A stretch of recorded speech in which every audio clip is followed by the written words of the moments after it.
Today we are back on Vondel spectating some trios. If you are subscribed, you know my whole goal is just to help you improve and get more kills. So today we're going to be focusing on things that they do well, areas they struggle, and overall, like I said, just helping you improve.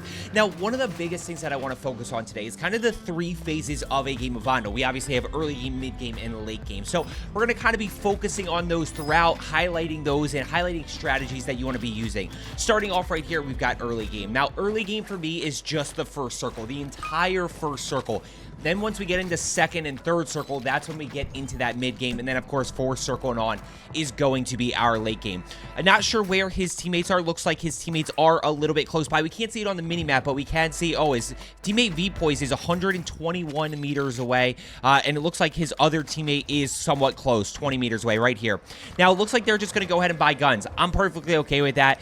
It's trios, you know, 16K for a loadout. Trios and quads, it is a little bit harder. It can take a little bit longer to get it.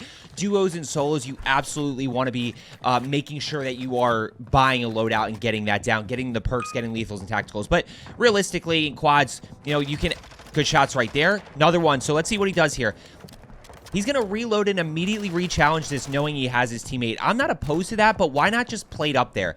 Why not just plate up for a half second? Yeah, see, he kind of puts himself in a little bit of a bad spot. This is something that I've been talking a lot about. A lot of you guys try to get away, get to safety, and then plate, whereas good players tend to use plating to their advantage too. Wow, he just full sent that knowing there's multiple. This is a sweat squad right here. This is a good team to watch because they're going to do a lot of things well. They're going to be challenging with momentum. They're going to be getting... Oh, one more. He selfed. He selfed on the guy. That's unfortunate. But he should... He's... You did not just steal your teammate's gun. That's so mean. There's no way he just stole his teammate's gun right there. That's so unfortunate. Now what? Now what is he going to do? Buy UAV? I like this. He's off to a really good start here early. No, he didn't buy UAV. What did he buy? He bought he bought plates? What did he buy there? I don't know what he bought. That's the... He should have bought UAV and just went. I don't know what he really needed. V-Poise, notice his teammate, his other teammate is now close by. And his B-Statin teammate should be back on his stuff. So, a little bit unfortunate that B-Statin loses his Lockman sub. Now, this guy is YYing his heart out. I'm gonna stay on this guy for now because he's got 5 kills. Right here, he's off to early 30 pace. But this is where he should have bought a UAV. If he buys a UAV, he has a really good sense of where people are. Now he's just kind of wandering a little bit. He's wandering to a hot area, which is good. He heard this guy. Trying to see what he can find. Now he's got his other teammate with him. Yeah, multiple there. He's going to wait. And that's the positioning. Good shots right there. That's the... I mean, that's just so clean. That's the positioning dynamic of Warzone 2, you know. Not that he baited his teammate V-Poise into pushing that, but that's where we sometimes, you just got to slow down and play a little bit of positioning. He's able to get both knocks, and then he can go play aggressive with that 1v1. I think a lot of times, especially... I always talk about pushing versus getting pushed, right? And kind of keeping control of fights. But the reality is with the lack of outplay potential in Warzone 2, sometimes pushing fights is playing positioning and waiting for them to kind of push towards you a little bit more. Let's see what this guy does. Pushing over this way. Good shots right there. Good shots right there. Not 100% sure where his teammates are. Got to be careful, but he can use this smoke to his advantage to get that thirst, at which point he gets the information, which he's going to do right now. $4,800. Now, what do you do right here? What's your thought process right here? A little bit unsure about where people are. Obviously, oh, you saw a guy up top. Saw a guy up top right here. This guy has really good awareness. This guy has really good awareness. I'm going to be honest with you. I don't know what level he is, but look, his execution is 100% on par with his awareness. Let's see what he does here. He's just going to go push towards the fighting, right? He heard the fighting. If you are subscribed, you know I talk about kind of the main ways we find people. UAVs, listen for teams fighting, and push hot areas. If you're not sure where people are, just push a hot area. Rotate towards, like, market. Rotate towards stadium. Rotate towards mall. Eventually, you're going to run into something. You're going to hear a team fighting. You're going to hear footsteps. Good shots right there. He's got 10 already. He's zooming right here. He's absolutely zooming right here. I'm going to keep an eye on this guy, though. I don't think he is. People over to his left side shooting. So good job playing high ground. Remember that. Do not open that loadout crate. Remember that for later if you need to regain. He's going to open it. 100%. He can't help himself. Yep. Yep. Oh, wait. That's his own ISO, and instead he's going to stick with the Lockman sub. Okay, that's fine. That's fine. I don't know why you... is what it is.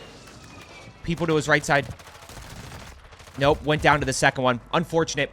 Not that he gets stacked on there, but that's one where we push in without any information, and that's what happens with a lot of you guys, right? You're wandering, or maybe you're not 100% sure where somebody is. So what do you end up doing? Well, you end up going and kind of getting caught by that second teammate, by that third teammate. Let's see what we can do here. One above.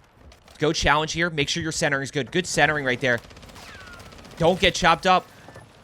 The guy jumped out. Multiple. Wow, he just got absolutely smoked right there. Unfortunate there that he's not able to get that first one. And he gets caught in a little bit of a bad spot because the guy goes into heli. He can't get chopped up. What do we have now? Who are we going to? Here we go. We're going to tie 3 here. This guy is live as well. Good shots. Keep the pressure on with the break. Yeah, now you get the down. Now you get the information. One thing we do want to keep in mind here, we're in second circle, so we're in that mid game. We're looking to get momentum here and capitalize on as much information as possible. People up above, he obviously does not have plates right here. So, God, why are you challenging this so aggressively without plates? Go keep the pressure on now. You've already committed. Good shots. I mean, that's a really aggressive play right there. But, hey, he's able to execute. That's really what it comes down to. I always say this. I can teach you gameplay strategy. I can teach you about rotations. I can teach you about everything. You still got to hit your shots and execute. We use movement to take less damage. Good shots right there. I mean, just keeping the pressure on as much as possible. But that guy has to rotate in with circle. When we talk about mid-game and even late-game, guys, actually, frankly, it's early game as well. It's all 3 phases of the game. You don't want to get caught rotating in late because then you have a situation like tie 3 just did. All he's got to do is basically just wait for you or keep the pressure on, and you have no choice but to keep pushing in. Now, he's got one right there, and he's got one flying above. Oh, can he get the knock? Yeah, it's unfortunate that he can't get the knock there. But right now, Ty's in a good spot here because he's in circle. He's got 14. So once again, we're on 30 pace here. We're on 30 pace. V-poised inside fighting a little bit. Go pop a Yui here. One time. Give me a Yui one time. Slow down to speed up here, right? Slow down for a second. So I know you want to keep pushing to getting kills. You got 14. Keep going. But, like, just pop a UAV. Good. Minus $6,000. Great job right there. Great job. Now we have a better sense of where people are. On top of that, when it comes to mid-game, the reality is if we want to get a lot of kills, we got to put ourselves in the action. One above him here. One above him. I don't love this push, though. This is a tough push into... Although this guy can only be one spot because center at the top. Good centering right there. Center around the corner. Where is this guy? Nice. Yeah, because this guy can only be one spot because he can't... He's... Oh, what? No, that's his teammate there. One down below. Somewhere. He's got to see him on radar. Good shots. He's got 16. Are we going to spectate a 30 here? Yep, back into the water. Oh, little... Wait, can you go this way? No, I don't think you can go this way. You can't... He might die here. He's going to die here. Wait, I've never played in that waterway. Didn't even know you could do that. One right above. He doesn't know you're here, though. No, he doesn't know you're here, and if they get high alerted, now they're going to know. So you got to be really careful there. Yeah, I told you. I told you that guy had high alert. That's how he knew that he got looked. Oh, such a smart play. Think ahead. Go ahead and push. Pop your UAV, though, here. This is really good momentum. Flying in. You've got good positioning. Good shots right there. Go challenge enemy number 2 on the backside. Good shots right there. This guy is zooming here. Double nade, but don't worry about him. He doesn't have self. He just flew back in. One down below. Good shots. Get that thirst. Oh, see, now you wish you had the double nade. He's going to go. Get the re-knock. I was going to say, just get the thirst first. Just thirst that guy real quick and then go keep the pressure on. Pop your UE. We're going to spectate a 30 here, 100%. This guy's absolutely playing really well. Now, he's that guy in that building has to push out to him. Just challenge this with a little bit more cover here. No, go just... He also hasn't popped his UAV yet. He still has it. Yeah, there he is. See, he just had to be a little bit more patient there. Now that guy's going to get away. No, he's already rotated right, dude. He's already rotated to his right side. What does this other guy have? He's got 19. Statton's lost a little bit of traction here. He only has 13. He's got 6.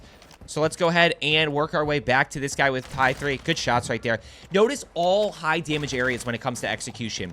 His centering is really good, both horizontally and vertically. He's got a mini-map ping back here, which is why he's checking that. Now, once again, he's on the edge of zone. Left side. Left side. Redeploy flare. Why? To keep himself alive. Like, last thing you want to have is your game ruined here because you have 20 and your teammate ends up going down and everybody gets wiped. There's his UAV. So now he's got a better sense of what's going on. This is going to be a tough challenge right here. It's going to be a tough challenge right here. Now, this is endgame, so we start to play good shots right there. So we start to play positioning. And that's why. Because we just get a little bit over-aggressive, just like that in Warzone 2. Lack of outplay potential. He had 20, and just like that, his game is over. And maybe. They could buy back. They could have a flare. They could have something. We've got B statting over this way. They've got people down below here. Good shots right there. He's got 15. Let's see if he can finish the 20. He's in a great spot to get 20 here. If you are subscribed, you know, 4, 4, 6, 6. 4 in the first, 4 in the second, 6 in the third, 6 in endgame. He had 14 going into this last circle. Get yourself out of it. Get yourself out of it. Yep. Notice he immediately started plating. Yeah, go buy back. Good job. Yeah, I didn't even see that buy station there. That's on me. That would 100% be my mistake. Buy UAV. Yep, UAV. Now you have a great sense. But more importantly, what do you notice here? All you've got to do is play your positioning. You're in center circle here. You're in a great spot. You've got 26 other enemies still alive. We've got 10 teams, which is exactly what we want to pay attention to. Let's see if he can clutch the 20 here. He should be able to. He's in a great spot, and they have good shots right there with the Lockman sub. Yeah, and they have UE up here still, so he knew that guy was down below. We don't get all the pings for some reason. I don't know why. Ty goes down, so what do? Go ahead, buy back again. Go ahead and buy back. Ty needs to bleed. Buy back again over to the right side. Pop another UAV right in front of you. Good shots right there. Notice his movement. He's doing that little drop shot to jump. Unfortunate right there. V-poised his last. And why did he die there, right? Why did he die there? Because he didn't just play his positioning. Just sit on... I can't believe I'm saying this. Just sit on the rooftop when it comes to endgame. Play your positioning. Play smart. And just take the kills as they come to you. Low risk, high reward. Knowing that our margin for error is very small. Margin for error is small because A, if we die, we're not coming back. But B, because of that lack of outplay potential. Yes, somebody's got to get V-poison. Yeah, right behind you. He's snaking a touch. Use that snapshot back behind you too. Grab that. One thing I do want to highlight here, this is something I've really been working on, is just grabbing any and all lethals and tacticals. Using as many lethals and tacticals to your advantage as possible. I think that's it. I think they're dead. They're dead just like that. They're dead just like that because look at circle pull, by the way. If that guy had just sat on the rooftop, if the guy who had 15 and the guy who had 20 plus had just kind of played the rooftop here, played smart, where these guys are, they would have been in a great position to just hold everybody out of circle, get a bunch of kills. They would have had high ground. These guys are pushing too. Everybody's just playing so aggressive. So aggressive. These guys are just stacking their hearts out here. This guy has 1. This guy has 3.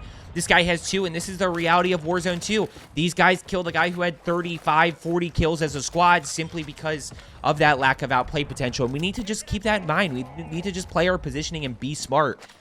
Play positioning, get your high ground here. Go on top of the building. If you go on top of the building, I don't think I can open the minimap. Right on the right side of this building, you should be able to play up top, have a little bit of high ground, have your cover. You still have smokes if you need to bail yourself out. They also do have enough cash for a UE here. Don't rotate in. Guy to the right side here. He's taking ladder. This guy's taking ladder. The guy on the outside here, the enemy on the outside is taking ladder. He's going to put himself in a great spot to just kill these guys potentially. Straight ahead. You're challenging with the wrong gun here. Challenging with the wrong gun. You don't have the right gun out here. And this is the reality of Warzone 2. These are the different skill levels that we have here. One right side. Yeah, he's challenging with MP7. Do you not have your primary? Why do you... Oh, these guys got a brutal circle pull. One to your left side. Literally left side. The guy was literally on the ladder. That guy self-revived. This guy... What is happening right now? There's so much chaos right now. Long circle pull here. Who do we got next? Somebody's smoking. Somebody's trying to bail themselves out of the situation. This team's... He's going to go try to revive here. This guy's got flare, so they still have a chance. They got to rotate, though. You got to get out of here. Use your smoke and just rotate. Just go get into a circle. No, that's the worst place that you could possibly go. There's so much fighting around this guy. Go start third-partying this. He's so scared. He's going to die as soon as he gets out of here, I bet. Let's see if he does. He should die as soon as he gets out of here. He's going to play gas mask, but the gas masks in Warzone 2, like these, they don't last long enough. Like, his gas mask is almost gone already. Yep, watch. These guys are going to kill him because they just gave away location. Yep, see? Because he rotated on the edge of zone. That's why you don't rotate on the edge of zone. I think he would have been fine to potentially get out of there, but I guess not. He got his teammate back, though. We're in a 3v2 situation here. 3v2 situation. Both guys should have gotten bought back, so two guys coming in without guns, really. There's one. Could have evened the fight, but missed a shot there, unfortunately. Could have had it in a 2v2 situation, but unfortunately just can't get that initial knock. They do have enough for the buyback here. If DFCK, yeah, I know what that spells, can get to the buy station here, he might be able to, but what's he doing? Can he get the buyback here? He might be able to. Nope, they're dead. All three down below. All three down below, and it's up to Ace here. 1v3 situation. Biggest thing to know with endgame, guys, 7th circle is the final circle. It used to be 8th circle. Now it's 7. So once you get to that 6th circle in that rotation, you got to understand that at this point, once you get to the 6th circle, understand that is the last circle that moves, and that 7th circle is going to be the one that just closes in on itself. Once it starts closing in on itself, things become a lot more difficult if you're in this 1v3 situation, because they can basically just wait for you. They don't have to do anything. With the rotation, we can play that to our advantage a little bit and catch them trying to rotate in, be able to pick off a few kills. And a lot of times what happens is, this one's a little bit different because the lobby kind of killed itself, but what ends up happening is you guys are so patient and you guys don't get enough kills, and then your end games, your 7th circle gets absolutely insane, and then from there you end up going down. This guy's just gonna die here. Yep, this guy's just going to call it. He's just going to lose this game. Unfortunate. I hope you found today's video helpful. As I always say, let's get better today, and I will see you tomorrow.